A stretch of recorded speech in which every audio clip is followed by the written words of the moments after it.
அஸ்ஸலாமு அலைக்கும் வரஹ்மத்துல்லாஹி வபரகாத்துஹு. தினமும் ஒரு தெளிவு. இரவல் வாங்குவது பற்றி இஸ்லாத்தின் பார்வை என்ன?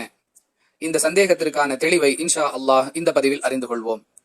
அன்பிற்குரிய சகோதர சகோதரிகளே, இயன்றவரை இரவல் வாங்குவதை தவிர்க்க வேண்டும் என்பதே இஸ்லாமிய போதனை. அவசரமான தேவைகளுக்கு பயன்படக்கூடிய பொருட்களை நாமே இயன்றவரை ஏற்பாடு செய்து கொள்ள வேண்டுமே தவிர பிறருடைய தயவை எதிர்பார்த்தல் என்பது ஆரோக்கியமான நிலை அல்ல.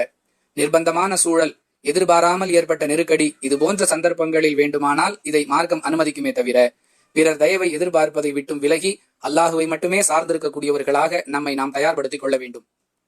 வெள்ளிக்கிழமை தொழுகைக்காக தயாராகும் பொழுது எண்ணெய் தேய்த்துக் கொள்ள வேண்டும், நறுமணத்தை பயன்படுத்த வேண்டும் என்பதையெல்லாம் போதிக்கும் பொழுது ரசூலுல்லாஹி ஸல்லல்லாஹு அலைஹி வஸல்லம் அவர்கள் தமக்குரிய எண்ணெயை, தமக்குரிய நறுமணத்தை என்ற வாசகங்களையே பயன்படுத்துகிறார்கள்.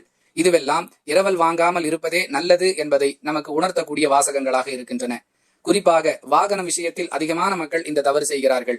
இன்னும் சிலர் தொலைபேசியை பயன்படுத்துவதில் என்னிடத்தில் போதுமான பேலன்ஸ் இல்லை என்ற காரணத்தை முன்வைத்து இரவல் வாங்குகிறார்கள். இப்படிப்பட்ட நிலைகளெல்லாம் தவிர்க்கப்பட வேண்டியவை. இயன்றவரை நாம் நம்முடைய தேவைகளை நிறைவேற்றிக் கொள்ளக்கூடியவர்களாக நம்மை ஆக்கிக் கொள்ள வேண்டும். வாஹிரு தஅவானா அனில் ஹம்துலில்லாஹி ரப்பில் ஆலமீன். அஸ்ஸலாமு அலைக்கும் வரஹ்மத்துல்லாஹி வபரகாத்துஹு.